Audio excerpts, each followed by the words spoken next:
Hey there, Margie Bryce here, bringing you the Crabby Pastor podcast. And I don't think you're going to be too surprised to know that it's too easy today to become the Crabby Pastor. Our time together will give you food for thought to help you be the ministry leader fully surrendered to God's purposes and living into whatever it takes to get you there and keep you there. So we're talking about sustainability in ministry. And this is Margie Bryce, host of the Crabby Pastor podcast, coming to you today. And we are going to be talking about Pastor Appreciation Month again. And you're saying, have we not talked about this enough? But I got to tell you, this is one of the statistically highest podcast topics that there are. Right up there with burnout stories. People seem to like those and like to hear the redemption stories. And those, I don't know what to say about Pastor Appreciation Month. But I decided to engage people on the Facebook group into this discussion. And I'm not going to name any names or say what you said, but I'm going to say what you said. I'm just not going to attribute it to you. So no calling names here. I'm not naming names or anything like that, but I wanted to just talk about this because at the end of the day, I'm wondering, do we need to circulate a petition to get this thing stopped? I don't know. Anyway, I'm going to get at that in just a second here, but I wanted to take a moment of privilege here because I'm the host and I can do this. And I look at countries and places where my podcast is downloaded. It's kind of interesting. And one just took my breath away like last week when I looked at it. And it was Monaco. Somebody in Monaco downloaded the podcast. Maybe somebody was on vacation in Monaco. I don't know. I sure would like to go at some point. Just kind of so I could say I've been there, but I guess you need to know why that's fascinating for me. And this is just a point of minutia for you. But my mother was British. I think I've said that on this podcast before. And I was actually born in England as well. So there's the Mary Crown of England on my birth certificate. And my mother would talk a lot about royalty. So I know way more about the whole lineage thing and how that works because my mom would tell me that sort of stuff. Or as they would say in England, my mom would tell me all of that. And second in line to talking about British royalty, my mother would talk about Princess Grace of Monaco a lot. So I was just pumped to see that somebody had listened to the podcast from Monaco. So hello, if you're out there again and still. So I'm going to move on though that's quite the transition and segue, isn't it? To the issue of pastor appreciation. That's what I'm going to do. So I started out the conversation with a question on the Facebook group, Self-Care and Sustainability, the number 4, ministry leaders. So I started out there. And I asked people, what was the worst pastor appreciation month that you or a friend, there's your out, you or a friend had encountered? And, I got some of what I expected. The entire month came and went, and not even so much as a card with nothing in it. A card with nothing in it was given. I was like, okay, yeah. And there was yes, and like, and well, not really like in this case, but agreement. I guess I would say it would be agreement was offered. So somebody said, what's Pastor Appreciation Month? And I kind of get it. It seems to create a bit of trauma for those of us in ministry. I, of course, always had somebody chime in and say they've never had a bad one yet. And nobody they know has ever had a bad one yet. And I thought, well, I mean, that's nice. I think that was the essence of why it was created at the get go.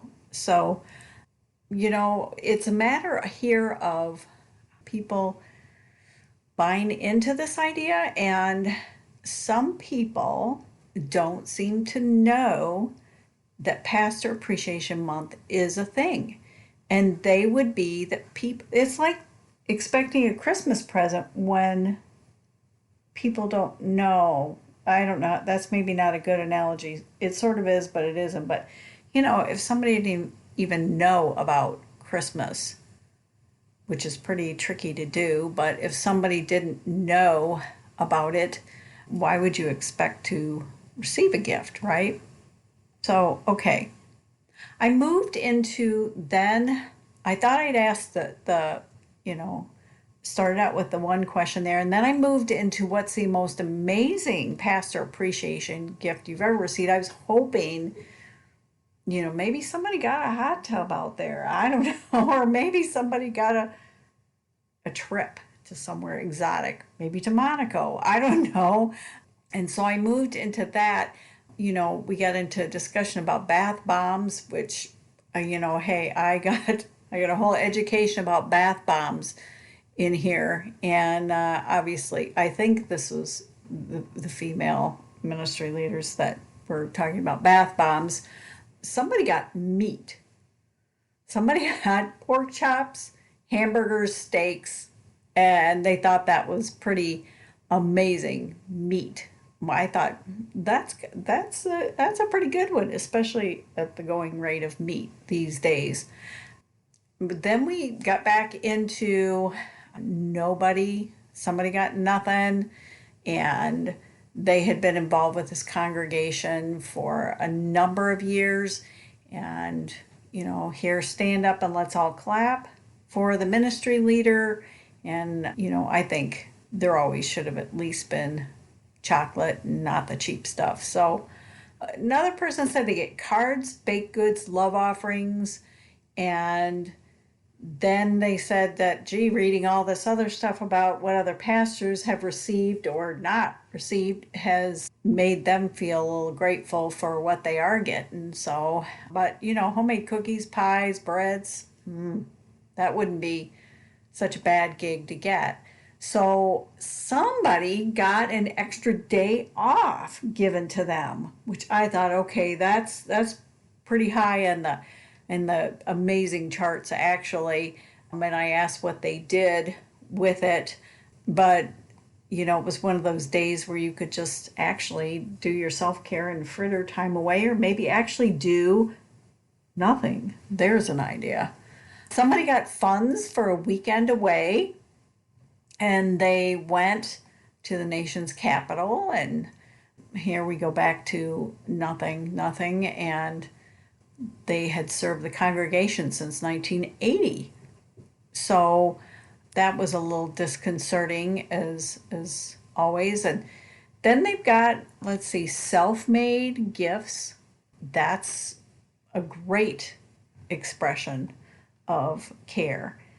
So, okay, we got a great list of things.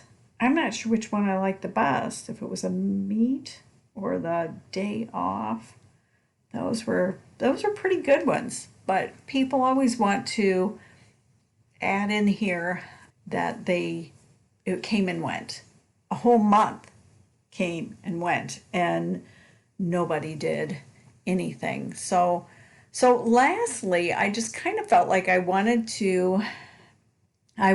finally to this post and asked, why is Pastor Appreciation Month such a hot button issue? Because it seems to garner a lot of attention with the podcast, and same thing with commentary in the Facebook page. And so, I think I've hit on something, and it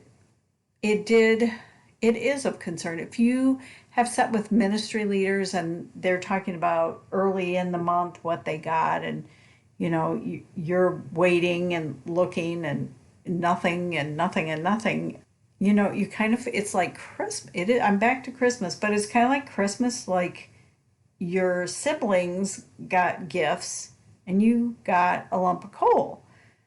It feels like that. That's what our emotions do with it. So I wanted to ask why they thought, why ministry leaders think it's a hot button issue. And of course, I got it's not an issue, and God has graced us with appreciation, and a lot of other kinds of appreciation goes on throughout the year. And I think that's a fair comment. That really is absolutely fair.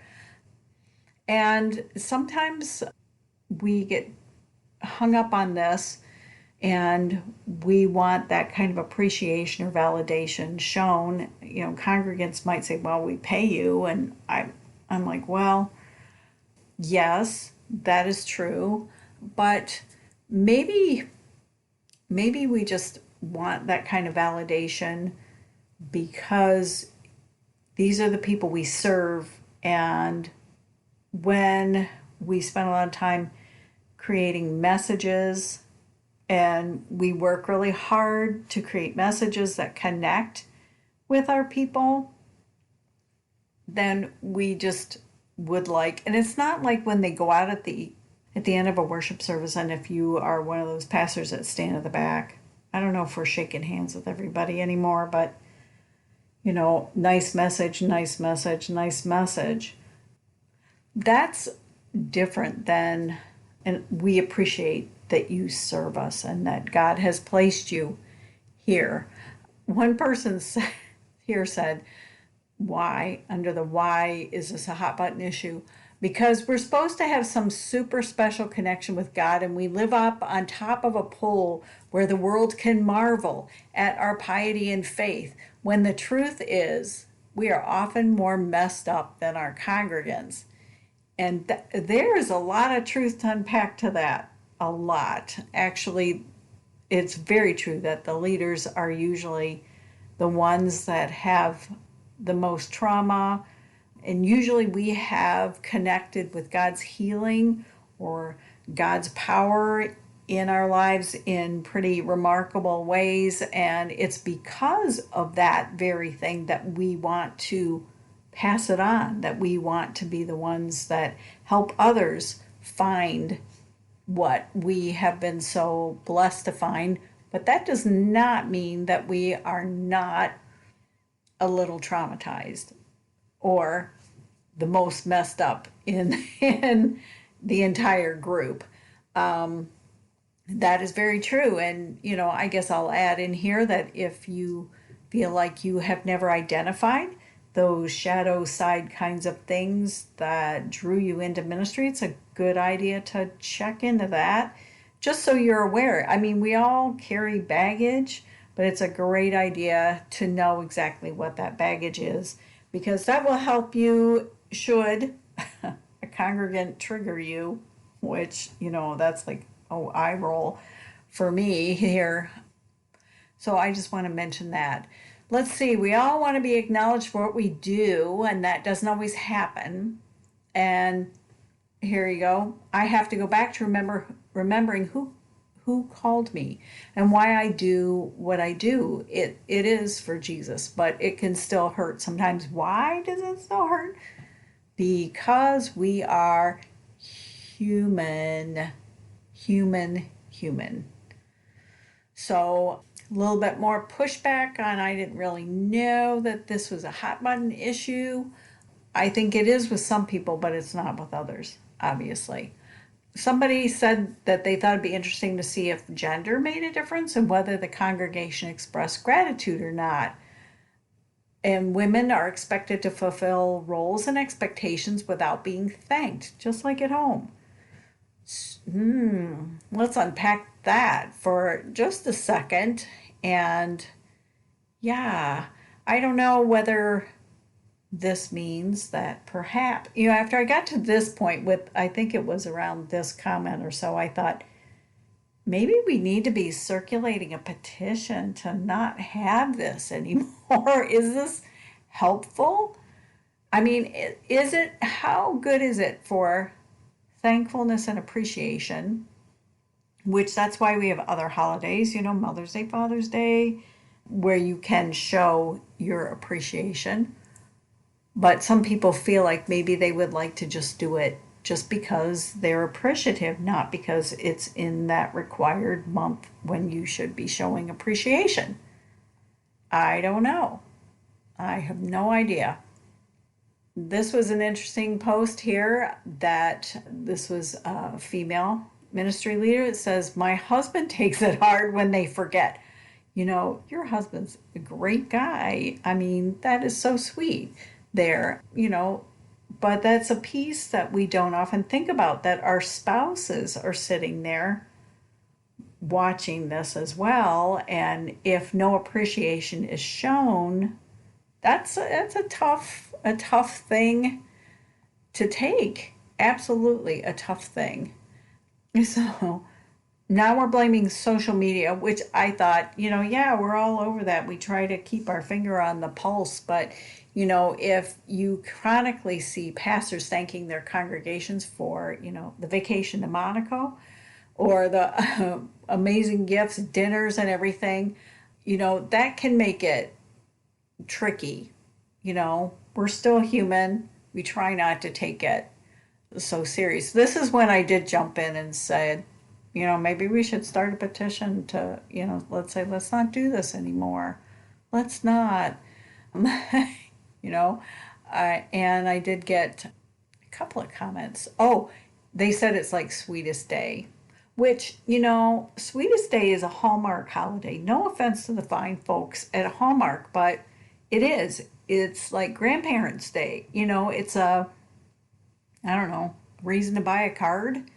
I I don't know. I did get some yay on, a little bit of yay anyway, with let's pass a petition around, but the Hallmark holiday, our idea was kind of interesting. Maybe if we ditched it and just said love and appreciation should be shown year round.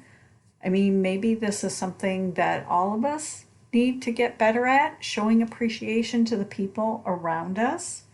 Maybe this should be, we all talk about Christmas and how we all have enough stuff.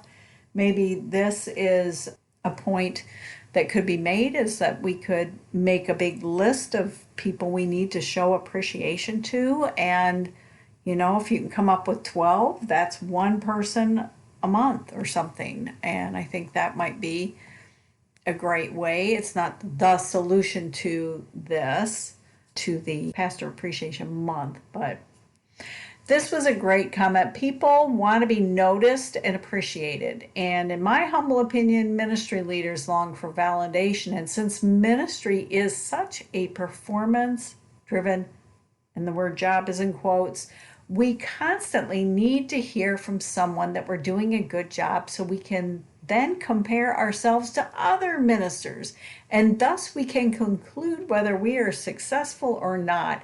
And that always reminds me of sitting in with a bunch of ministry leaders, and we had to go around, and they said, oh yeah, we always are kind of carping about stuff here. Let's go around the room and say a blessing that is in your life or something good. And we did get to one individual who decided that they were thankful for the $5 million addition that is going on at their church. And I thought, did you have to say the number?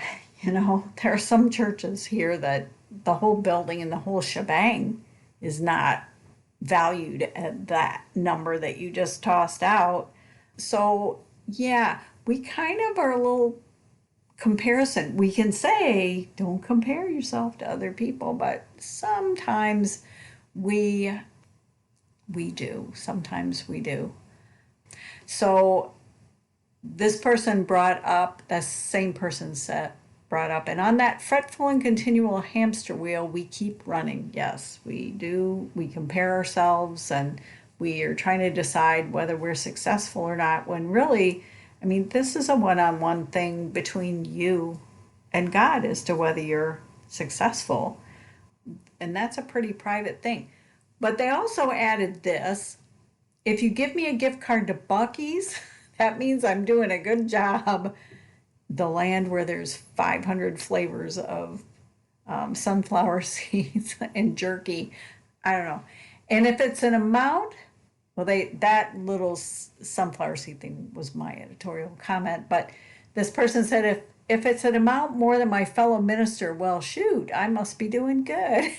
And I thought, wow, even $10 to Buc-ee's would be just fun, just fun. So, how do we find our validation in what we do? And maybe all of us Christians, just as Christians, forget the ministry leader piece for a moment. Maybe we should be seeking just to validate other people when it is a real heartfelt thing. And maybe we need to be more grateful. I know a lot of people spend November doing that. We spend November saying 30 days of thankfulness or something. And you see people posting on social media about that. So we're not sure still. Some are not sure it really is a hot button issue, but pastors do appreciate it when the congregation makes a point to do something to recognize a month. But it's not necessary to the rhythm of ministry. Yeah, the local church does have a different calendar than Hallmark. I'm just going to leave that there. We really do have a different calendar going on, and we do mark time in a different way. But yeah, it's nice, but it's not necessary. Now, here we get down to somebody being brutally honest and saying they're not comfortable with it really at all. They did serve a church, and the church just did a more broad thing with thanking all the volunteers as opposed to singling out the leaders. So, hey, that's not a bad idea. Maybe we need to be more appreciative people in general. Somebody said something about pastors always getting perks, and I thought, did I miss the bus on this? What perks? What perks? What have I missed out on here? Maybe they feel that that's too much than to have pastor appreciation in addition to all those perks that we get. And like I said, if you know where the perk box was or is, let me know, because I missed that when I was serving. More people who served a church where it was not recognized, and more people saying we could just bag the whole thing.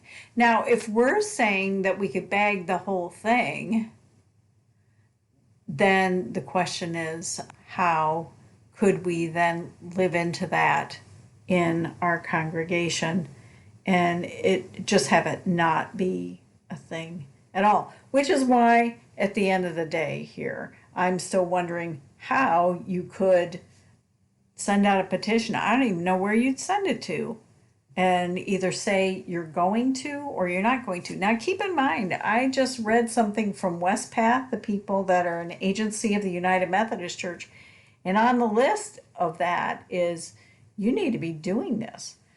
So either our laity and the leadership of whichever denomination where God has planted your feet, either they need to get with the program and get the people to do this. Because somebody brought up along here, you as the pastor, you don't want to stand up and say, okay, everybody, now we have to do Pastor Appreciation Month because all y'all need to grow in appreciation, and then after you say that, you need to duck because the rocks and or rotten fruit are going to come flying at you.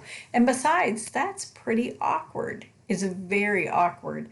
It's very awkward for us when we have to say, okay, it's time for you to do your review of me and decide whether you're going to give me a raise or not.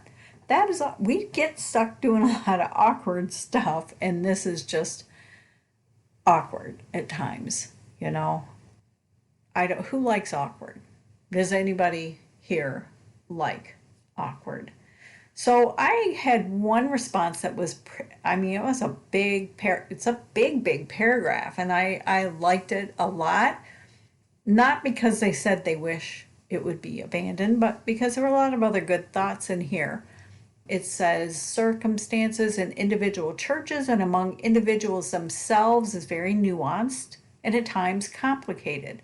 The reasons people offer appreciation or not are not consistent enough for one to measure their entire worth to a congregation or even part of it by the response to that annual observation. So how do you gauge your people? By, oh, my people are just, I don't know, they're turds because they don't do this.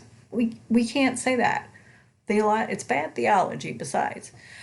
This person went on to say, I've been in ministry for 40 years and found many churches are simply unaware. And at the risk of looking like you're fishing for compliments, few of us are going to make that announcement anyway. Again, another person says it's like Sweetest Day, easy to overlook, especially if you're not a pastor. Sometimes leadership changes can muddy the waters, and people are still dealing with that change. Some groups in the church are supposed to, remember the pastor, and sometimes it just gets missed. It says, when my spouse and I were poor and struggling kids in our first church, our small churches showered us in that month because they knew our need. This is kind of a good picture. Fast forward to our substantially advanced circumstance in a much larger context, our current church doesn't officially recognize it at all. It leaves words of appreciation to individuals in the course of the year as persons are so moved. This includes no formal Christmas gift by the church to the pastors.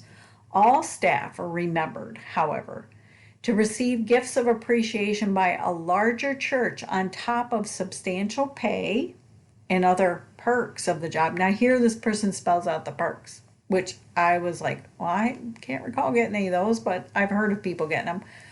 Perks like occasional unused football tickets, theater tickets, invites to the country club for dinner, individual Christmas gifts, honorariums, etc. would just be, unethical at most and just counter to our Christian witness at best. Then, of course, there are individuals who may use the opportunity to relate passive-aggressively towards the pastor. I thought, oh, good heavens, by withholding acknowledgement and goodwill. Bottom line, this ministry leader doesn't see it having consistent benefits to the soul of a pastor by observing the month. I'd rather see our institutions and institutional leaders invest highly in mental health initiatives such as mandatory workshops and classes. Boy.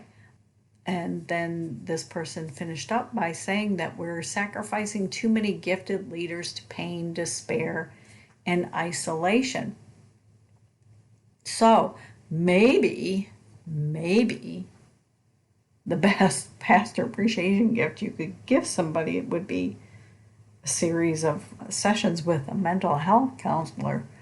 But this person had a lot of really good thinking going on in here. So they finished their thoughts with, I completely acknowledge that many hardworking pastors are deprived of the encouraging words and need it as desperately as a cool drink of water. However, I found that focusing on meaningful individual relationships year-round and positive people who enliven ministry tend to have all the acknowledgement needed inherent in them. So I'm going to leave that there. And I still have questions about whether what should happen is we should not celebrate it or ask for mental health services, because I thought that was probably about the best suggestion, so that we can keep ourselves in check, and maybe so that we can hash around with a neutral person about whether and why Pastor Appreciation Month is or is not important to us and where we could file that. So thanks again for listening, and I hope this has been helpful or just another another way that we can just walk together, journey together, and hash around the issues and challenges and topics of the day. Hey friends, the Crabby Pastor podcast is sponsored by Bryce Art Glass, and you can find that on Facebook. I make stained glass, that's part of my self-care. And also by Bryce Coaching, where I coach ministry leaders and business leaders. And so the funds that I generate from coaching and from making stained glass is what is supporting this podcast. And I will have opportunities for you to be a part of sponsoring me. And as always, you can do the buy me a cup of coffee thing in the show notes. But I will have some other ways that you can be a part of getting the word out about the importance of healthy self-care for ministry leaders.